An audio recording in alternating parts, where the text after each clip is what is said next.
మనకి నిన్న రేపు ఎల్లుండి అన్నట్టు ఉన్న మూమెంట్లో అందరం రెడీ అయి కూర్చున్న తాండవం చూద్దాం అనుకున్నప్పుడు ఈ పార్టీకి ఎన్ని వందల కోట్లు దాటింది బాలయ్య బాబు గారి మూవీ అని లెక్కేసుకుంటా పండగ చేసుకునే తరుణంలో ఈ ఇయర్ 2025 బాలకృష్ణ గారి ఇయర్ అని మార్క్ చేసుకెళ్తాం అనుకున్న తరుణంలో ఇలాంటివి వచ్చినాయి.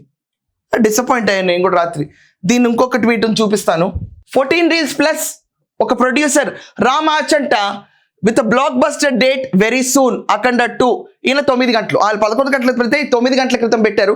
అంటే ఏంటి, ఈ ట్వీట్ని రీషేర్ చేసుకుంటా మేము బ్లాక్ బస్టర్ డేట్తో ముందుకు వస్తున్నాం అన్నారు. At the same time Dil Raju గారు, సురేష్ ప్రొడక్షన్స్ వీళ్ళందరూ కూడా ఇన్వాల్వ్ అయ్యి పర్టికులర్ ఇష్యూస్ సాల్వ్ చేస్తాం అంటారు.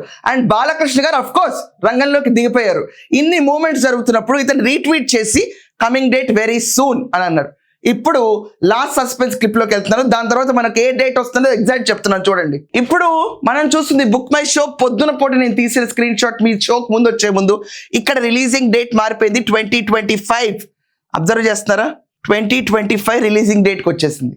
దట్ మీన్స్ 2026 కాదు, 2025 మన బాలయ్య బాబు గారి సంవత్సరం.